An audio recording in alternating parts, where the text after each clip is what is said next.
She forced me to grovel before her male assistant's pet dog, but when those devils caused my daughter's death, my revenge will make them beg me for death.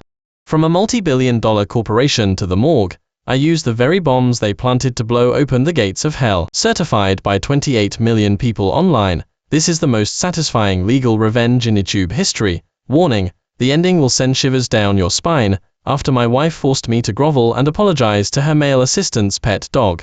Because Noah's pet dog scared my daughter. I kicked it. When Scarlett, my wife, heard about it, she demanded I kneel and apologize to Noah's pet dog. She tied a kite to our daughter, brought her to the bungee platform, and made Noah push our daughter off from 100 meters high. Watching the kite sway in the air, Noah clapped his hands in delight, and Scarlett beamed. When I arrived, desperate to save my daughter, in front of Scarlett, I knelt before Noah's pet dog, bowed and pleaded, begging them to release our daughter. HMPH, you dared to kick Noah's puppy. This is my punishment for you, on Noah's behalf. Ultimately, the bungee cord snapped, and our daughter fell to her death. I held my daughter, crying in agonizing despair, my heart torn to shreds. Scarlett, however, called me worthless. You're overreacting. The girl was just a dummy I used to trick you. But she didn't know. Noah had secretly swapped the dummy with our daughter. Holding my dying, blood-soaked daughter, my world spun, and I broke into uncontrollable sobs. Daddy, does mommy not like us? My daughter opened her eyes, lifted a tiny, blood-stained hand, and wiped away my tears. Whispering for me not to cry, I scooped up my daughter, and frantically ran towards the car, in my arms. She soon went still, just as I laid her in the back seat, about to rush from the adventure park to the hospital. Adventure park staff informed me that the only road out of the park was blocked because a VIP was visiting. Following the direction the attendant pointed, I saw Scarlett's luxury car slowly moving forward, driven by her chauffeur. Scarlett was walking ahead of the luxury car with Noah, enjoying the scenery, while a corgi bounded cheerfully beside them, tongue lolling out. I quickly opened the car door, and rushed to Scarlett. Scarlett, our daughter isn't going to make it. Please, quickly tell the adventure park staff to open the road. I was completely lost. Tears and snot streaming down my face, I desperately pulled Scarlett's hand, pleading bitterly. Scarlett looked at me, with disgust and sneered. Ethan, do you have any idea how nauseated I feel every time I see you? Who gave you the nerve to interrupt Noah and me while we're enjoying the view? Noah doesn't like you. Now get back to where you belong and disappear from his sight immediately. If you ruin Noah's enjoyment of the scenery, even dying 10 times wouldn't appease my hatred. As Scarlett spoke, she slapped me across the face. Then, without giving me a chance to speak, she ordered her bodyguards to throw me to the side of the road. Not far away, Scarlett carefully apologized to Noah. I am so sorry, Noah. It's my fault for letting the dog-like creature appear before you and ruin your mood. Don't worry, I'll make it up to you tonight. Noah smiled and said, it's fine, Scarlett, I won't let him affect my mood. In despair, I got into my car and stomped on the accelerator, crashing through the warning sign blocking the way. Finally, amidst a chorus of screams, I sped past Scarlett's convoy. Noah, unable to dodge in time, fell to the ground, his face pale like a startled kitten, trembling in Scarlett's arms. In the rearview mirror, I saw Scarlett's ashen face. She was half kneeling on the ground, holding Noah in her arms, silently watching my car drive away. Just as I arrived at the hospital, I saw a helicopter pass over my head and land steadily on the hospital roof. I recognized it, Scarlett's company's private jet. Noah had been injured in the fall. Clutching my daughter, I rushed into the hospital, weeping and shouting, begging the doctors to save her. After a quick examination, the doctor shook his head gently. Her injuries are too severe. Only 2 senior professors here can treat her. I was so frantic that I knelt before them, crying hysterically. What are you waiting for? Please, call those 2 professors to save my daughter. The doctor's face was a mixture of emotions as he paused. He sighed and said, it's too late. Those 2 professors were just called away. The party who called them seems to be very powerful, and the hospital can't afford to offend them. My mind went blank as I knelt there. A flicker of unease rose in my heart. Then I handed my daughter to the doctor and sprinted all the way to the hospital's top floor. Sure enough, in a luxurious private room, I found the 2 professors who had been called away. When I saw Noah's face clearly, I clenched my fists and trembled violently. Where I stood, it was him again. Noah had fallen to the ground, with a scraped finger. Scarlett stood beside him, her face filled with concern, covering Noah's eyes with her hand, and comforting him in a soft voice. "Sweetheart, just bear with it, a little longer, it'll be over soon." Even though it was just a scraped finger, Noah seemed exceptionally brave at that moment. He shook his head, signaling Scarlett to let go, and bravely said, "It's okay, Scarlett, it doesn't hurt." I ran to Scarlett. Without a word, I knelt before her, pleading, "Scarlett, quickly, make them save our daughter. Our daughter is severely injured. She's been throwing up blood." When Scarlett saw me, the anger she had been suppressing finally found its outlet. She kicked me hard in the chest, sending me sprawling to the ground. Intense pain, accompanied by waves of suffocation, flooded my mind. Scarlett stood over me, pointing and yelling, "If it weren't for you, the dog." Crashing through the barricade, Noah wouldn't have been startled and fallen. "And you dare to come to the hospital to cause trouble. Guards, break his limbs." At Scarlett's command, I was dragged to the doorway by 2 bodyguards, and they brutally broke my limbs. Scarlett walked out, arms crossed, and lifted her foot to step on my face, her cold tone like a millennia-old chill sweeping through my heart. "You pathetic dog. If anything happens to Noah, it'll take your life." Just before I lost consciousness from the pain, I faintly heard someone ask Ms. Scarlett, "Ms. Scarlett, should we leave someone to look after him?" Scarlett sneered, "Don't worry, the dog has 9 lives. He won't die. This punishment is too light for him. Is Noah okay?" The person whispered, "Noah only has a small cut on his finger. It just needs to be disinfected and bandaged." Scarlett's voice rang out again, "Drag him away. Don't let Noah see him. Hell, dirty Noah's eyes." When I opened my eyes, Noah had already been bandaged, and he and Scarlett had gone home in a private helicopter. Our daughter, however, due to the delayed treatment, suffered immensely before ultimately dying in the dim hospital room. Before she died, I didn't even get to see her one last time. When I learned her body had been sent to the crematorium, I ignored the pain in my body, crawled out of the hospital, and took a taxi there. The moment I saw my daughter, she was already in an urn. I collapsed onto the floor, clutching the urn, crying inconsolably, my deepest condolences. The crematorium staff offered a few words of comfort, then hurried off, staring at the cold urn in my arms. I felt as if the rest of my life would be nothing but darkness. After obtaining Lily's death certificate, I lay in the hospital for a full month. During that time, Scarlett never called me. Through social media posts, I saw Scarlett by Noah's side, every day. In the photos, she radiated a blissful smile. They looked so perfect together.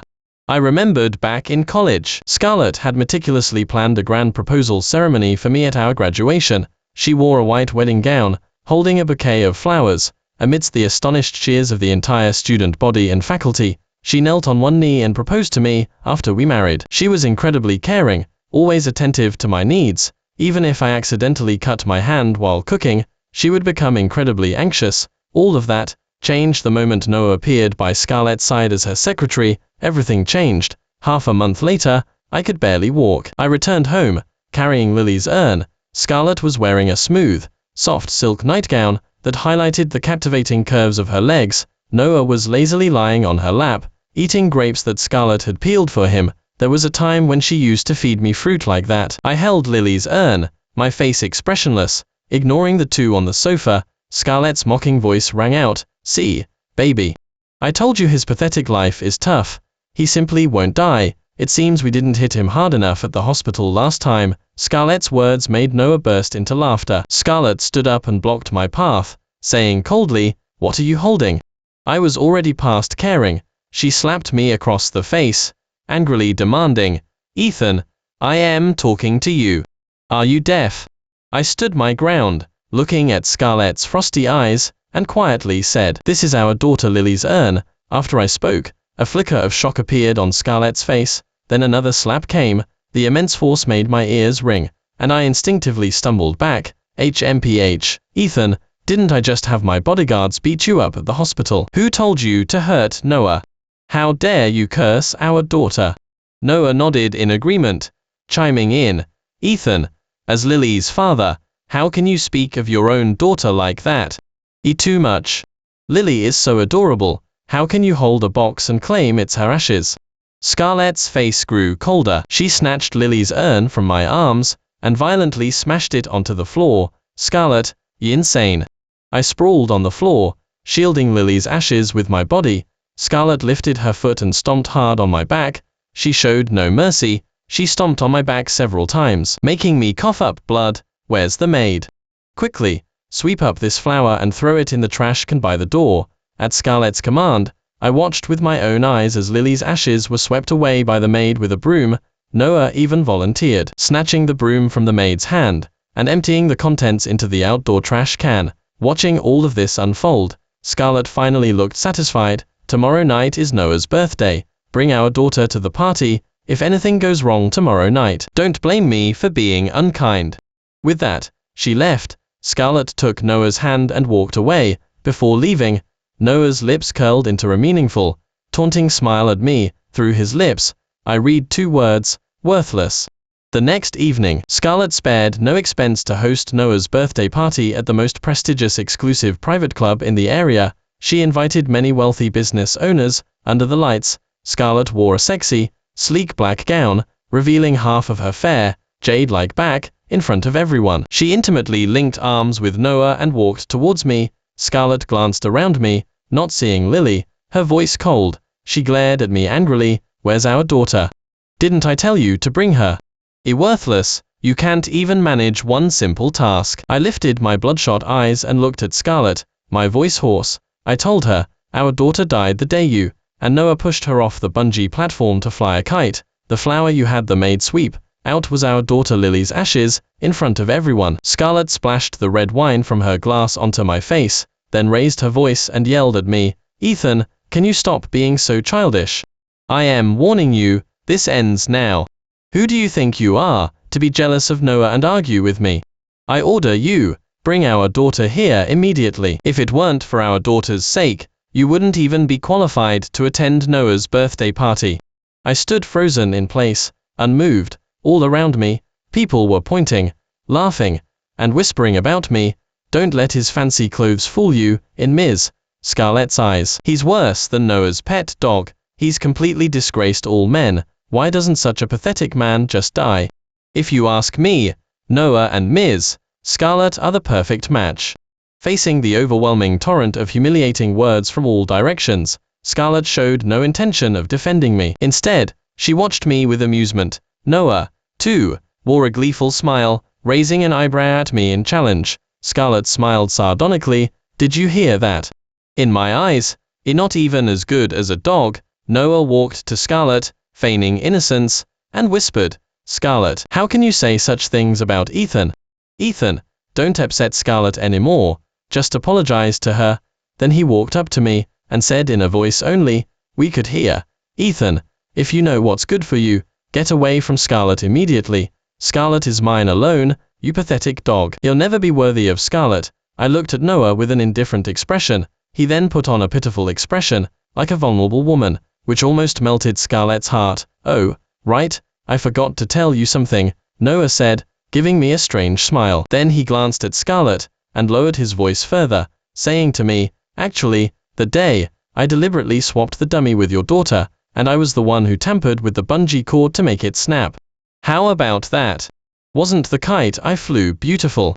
Hearing those words, my mind went blank, and fury surged within my chest. The next moment, I let out a roar, like a crazed beast, and swung my fist, landing a punch squarely on Noah's face. He deliberately didn't dodge. He fell to the ground from my punch, blood streaming down his face. Noah endured the pain, covering his face, and said plaintively, Ethan, I was just telling you not to make Scarlet angry. Why did you hit me? If it makes you happy, you can hit me again.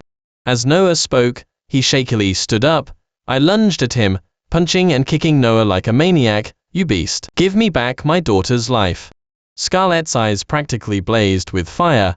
She yelled at me, you dare hit Noah? Ethan, you're looking for death.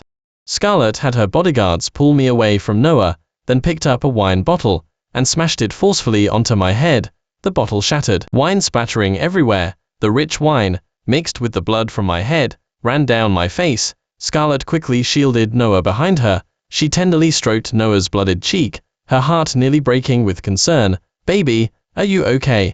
I am so sorry, It's my fault. I never imagined he'd attack you like a rabid dog. Noah, like a victor, held Scarlett's hand and said gently, Scarlett, as long as Ethan doesn't make you angry anymore, even a beating from him is worth it. Scarlett's face darkened. She walked up to me and forcefully kicked me in the face. Ethan, no matter what, I will never forgive you this time, and I've warned you before. Noah's puppy is very important to him. You mustn't overshadow Noah or his dog, no matter where you are. Did you take my words as a joke? How dare you dress better than Noah's puppy and steal its thunder? Guards. Scarlett waved her hand. Strip him naked. A powerful wave of dizziness made me unable to struggle. Scarlett ordered her bodyguards to strip me naked in front of everyone at the birthday party. The crowd burst into laughter, watching me stripped bare. Seeing my humiliated state, Scarlett finally looked somewhat satisfied. She said quietly, now grab your clothes and get out of Noah's party immediately. Don't let me see you again. Noah's corgi, dressed in its pretty outfit, also bared its teeth and barked incessantly at me. I walked out of the banquet, utterly devastated, Noah's words echoing in my mind. So, our daughter had been deliberately killed by Noah. I couldn't imagine how terrified Lily must have been when Noah pushed her off the bungee platform. When the cord snapped, how desperate must she have felt? At the entrance to the banquet hall, I put my clothes back on and calmly took out my phone. Hello.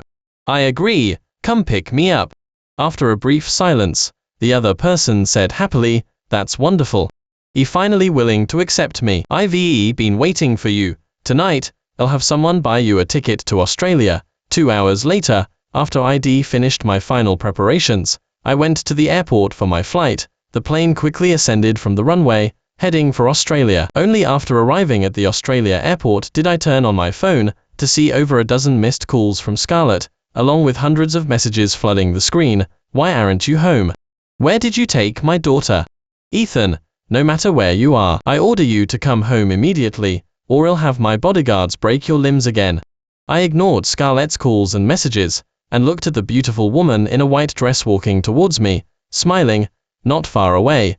Ethan, I've waited 7 years for you. Her gaze at me was filled with affection. Her voice carried the joy of seeing a rainbow after a storm. I calmly took a file folder from my suitcase and handed it to her. Avor, these are the proofs of Noah's illegal activities and crimes at Scarlett's company. Besides that, there are also Scarlett's company's core secrets. Avor took it casually, appearing unconcerned. I frowned and asked, these are things you once coveted, even promising to pay hundreds of millions of dollars to buy them from me. Now I am giving them to you for free, and you don't look happy at all. Avor shook her head. When Scarlett snatched you away back then, I swore I'd spend my entire life getting back what I lost all these years. I've constantly opposed Scarlett, dreaming of her family's ruin and her company's financial implosion. All I wanted was to win you back. Now that you're back, what meaning do these things hold for me? I stood there, my emotions tangled. Lily's death felt like a corner of my life had been ripped away. Avor extended a soft, smooth hand and gently took mine. This time, I didn't resist, allowing her to lead me slowly out of the airport. In the empty, desolate mansion, Noah, overjoyed tonight, had drunk himself into a stupor, unable to hold his liquor. Scarlett, barely coherent, kept checking her phone. Was I too harsh?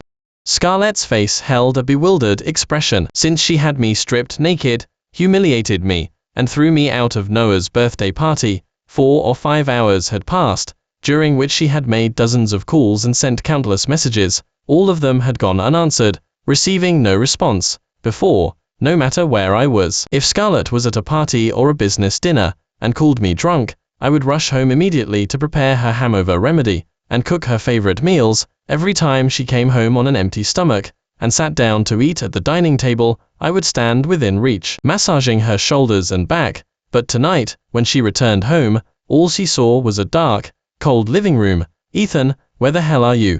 And our daughter? Receiving no reply after a long wait, Scarlett furiously smashed her phone onto the floor. Noah opened his eyes, groaning. Scarlett, where's Ethan? Why isn't he coming to service? I am hungry. Having no choice, Scarlett had to cook herself. She, who had never lifted a finger in the kitchen, made a complete mess. Finally, she sat at the coffee table, sweating profusely, with a bowl of thick, soupy noodles. Noah was a very picky eater. He sniffed the indescribable steam, and like a spoiled child, pushed the noodles aside. Forget it, Scarlett, let's go out to eat. I want prime steak and lobster. Scarlett, who had always doted on Noah, waved her hand impatiently. Ive had too much to drink. I am not in the mood. Go to sleep. Over the next week or so, Scarlett completely lost track of me. She activated all her local contacts, racking her brain to find my whereabouts. You bunch of incompetents. Where could a living person possibly go? And my daughter? Where did Ethan take her? Scarlett was furious, but she put on a strong front in public. In reality, her heart was already filled with terror and unease over losing contact with us. It was only then that she realized, with my absence, a longing buried deep within her surged forth like an ocean. Her subordinate stood trembling before her. I am sorry, Ms. Scarlett, we've searched everywhere Ethan might go, including his hometown. Neighbors told us he hasn't been back since his parents passed away. Scarlett froze. From the depths of her memory, a sentence I once told her surfaced. Scarlett, you and Lily are now the only family I have left in this world. While she was agitated, Noah arrived, shouting loudly outside, get out of my way, all of you. Do you not know who I am? I am looking for Scarlett. If you dare stop me again, I'll have Scarlett fire all of you. Noah pushed past the employees in front of him and barged into Scarlett's office, as if it were his own home. Scarlett, what's wrong with you? For over a week now, you've been paying less and less attention to me. You weren't like this before.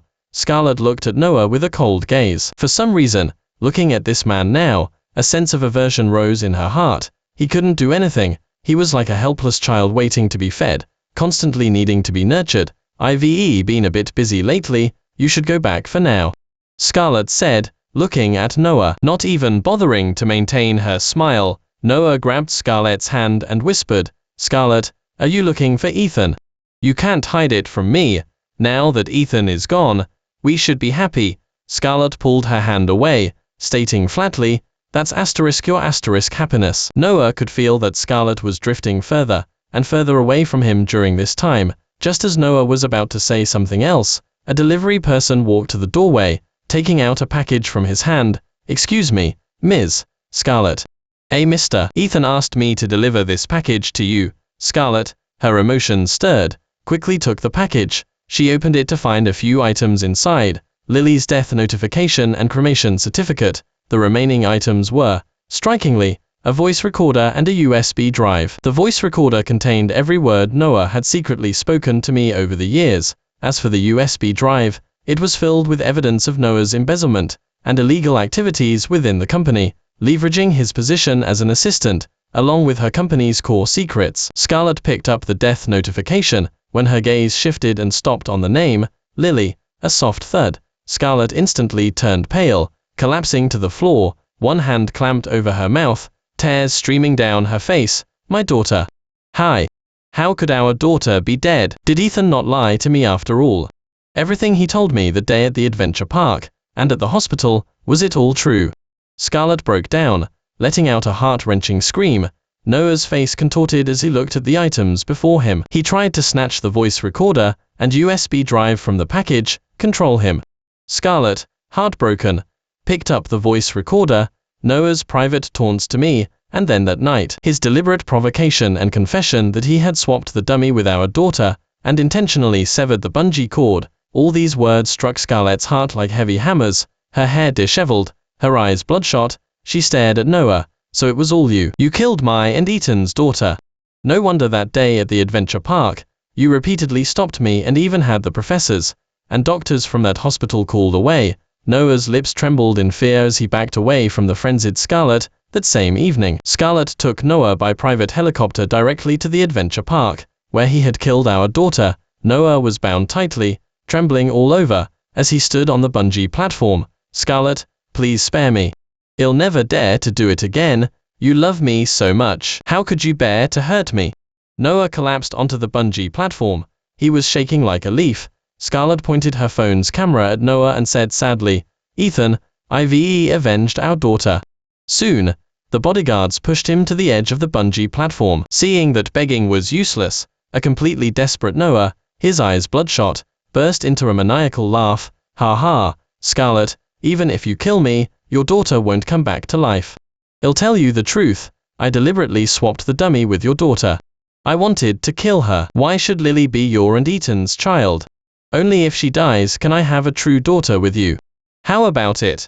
Wasn't it beautiful, watching your daughter swing around like a kite that day, then fall to her death? And you were even clapping and cheering, ha ha ha. Scarlett screamed, ordering her bodyguards to push Noah off. Noah, plummeting rapidly, continued to laugh wildly, finally crashing to the ground before everyone's eyes, exploding into a bloody mist. Ethan, I am sorry. Scarlett was in tears, sitting alone on the ground as if abandoned by the entire world. Just then, the chauffeur walked up behind her and whispered, Ms. Scarlett, we've found Ethan's whereabouts. He's in Australia, with a woman named Avor. Scarlett's gaze was blank. She repeatedly mumbled Avis' name. Quickly, get me a ticket. I am going to Australia. I am bringing Ethan back. Scarlett stumbled to her feet, crying as she ran towards the foot of the mountain. When she saw me again, Avor and I were at the equestrian center, riding a horse named Lady Andrea, enjoying the tranquil evening, looking at Scarlett, who was looking worn out from travel and seemed to have aged several years. I asked expressionlessly, what are you doing here? Scarlett's eyes were bloodshot, and her voice had a slight sob as she said, Ethan, when did you get together with this woman? I've come to bring you home. I know the whole truth now. I've killed Noah to avenge our daughter. I was wrong. Ethan, please come back with me. I sneered, who I am with. What does that have to do with you? Didn't you say you hated me? Now I've disappeared from your world forever, as you wished, leaving Noah for you, and the unhappy. Scarlett knelt before me. She sobbed uncontrollably, no longer radiant and confident. Ethan, I love you. Please give me a chance to atone. I'll give you the company. As long as you forgive me, you can have anything you want. Avor, why did you steal Ethan from me? Scarlett shrieked, her voice hoarse. She had lost her daughter, and finally, she had lost me. Avor gently shook her head, stating calmly, I didn't steal him. Ethan chose to come back to me. In fact, I should thank you. I once thought I'd never get Ethan back in my life. You yourself pushed him into my arms. Scarlett, if Ethan wants to leave with you, I won't say another word. After Avor finished speaking, both women instinctively looked at me. I didn't disappoint Avor. Without a moment's hesitation, I shook my head and said, Scarlett, get lost. To my surprise, Scarlett had come with determination this time. Seeing my resolute attitude, she showed no intention of leaving. As Avor and I watched in disbelief, Scarlett pulled out a knife and plunged it forcefully into her chest. Instantly, blood welled up, staining her clothes red. Scarlett, suppressing her pain, said to me despondently, Ethan, I know you hate me. Now I'll repay everything I owe you. If I can't take you with me, what's the point of going back alone? Only a life with you by my side feels like living to me. As she spoke, she plunged the knife into her body again. I shook my head and quietly said, crazy. Then I squeezed my legs. The horse beneath me bypassed Scarlett and trotted leisurely forward. Avor, in my arms, was silent for a moment, then sighed and said, honey, should we have someone take her to the hospital? It would be bad luck if she died here. I nodded. All right, whatever makes you happy. The severely injured and unconscious Scarlett was taken by our people to a local hospital. She had stabbed herself 3 or 4 times. After a night of emergency treatment, Scarlett was finally out of danger. As soon as she woke up, Scarlett, ignoring the hospital's warnings, dragged her weakened body back to the equestrian center. Little did she know, Avor and I had already sold the equestrian center. She waited bitterly for over a month, collapsing into unconsciousness countless times. Each time she was sent to the hospital, she would persistently return here to wait for me. Scarlett believed I would still appear here. It wasn't until the new owner took over the equestrian center and informed Scarlett that we had long since left that she reluctantly departed. In the time that followed, Scarlett hadn't returned to the country for over half a year, not even involving herself in her own company's affairs. All her energy was focused on searching for me across the globe, but I had already returned to the country with Avor. We bought a piece of land in the southern states and lived a secluded life. After half a year of desperately searching for me, with no results, Scarlett returned. With my consent, Avor handed over the evidence of Noah's illegal activities to the police. The police raided overnight, seizing Scarlett's company in the shortest possible time. Initially, her indulgence had allowed Noah to act lawlessly, using his position to commit many offenses. Now, with the police in possession of the evidence, the bomb buried deep within Scarlett's company had fully exploded. Seeing that Scarlett's power was gone, the company's board of directors convened a meeting and removed her from her position as chairperson in less than a year. Scarlett fell from grace. She accumulated massive debts and was forced to sell her mansion and luxury car to pay them off. That day, I was weeding in the vegetable garden in front of my door. Avor walked up behind me and whispered, "Ethan, Scarlett is in the hospital. I heard from a friend that her condition is very critical right now. Her last wish is to see you." I hadn't heard any news about Scarlett in a long time. Curiously, I asked, "What happened?" Avor calmly replied, "She was hit by a car driven by a deranged creditor. When her company's financial implosion happened, the board of directors bribed her employees, then they stripped her of her chairperson title and pushed all the company's debts onto her. This past year, she's lived a miserable life. You could call it karma. Even after selling her car, house, and everything else she still owes a lot of money. A couple of days ago, she was found by a creditor. Not only did they hit Scarlett with their car, sending her flying, but they also got out and stabbed her twice." I waved my hand, interrupting Avor. Hearing about Scarlett's tragic fate, my heart remained remarkably calm, without a single ripple. This was Scarlett's karma. "Avor, do you want me to go?" I asked the elegant, beautiful woman beside me. She smiled and said, "I'd like to see her. After all these years, we've had many battles. Regardless, I want to put a period on this chapter." I nodded and drove Avor to the hospital where Scarlett was. A year later, seeing Scarlett again, she lay dying in the hospital bed. Now, she couldn't even afford her medical bills. Holding Ava's hand, I pushed open the door and walked in. Looking at Scarlett, deep down, I still felt a trace of emotion. The once incomparably glamorous and arrogant Scarlett was now like a defeated stray. "Ethan, you came!" Scarlett exclaimed, her voice trembling with emotion. She looked wretched, tears streaming from the corners of her eyes. "I knew you'd come to see me." I shook my head and said indifferently, "You're overthinking it. My wife, Avor, just wanted to see you," and I simply accompanied her. Scarlett still seemed very happy. Each time she coughed, large streaks of blood appeared at her mouth. I walked to the bedside. Scarlett, with all her might, grasped my hand. Just as I was about to pull away, Avor gently shook her head at me. Scarlett choked out, "Ethan, I am atoning for the mistakes I've made now. I am sorry, I lost you." I said, "What's done is done. What good is regret now?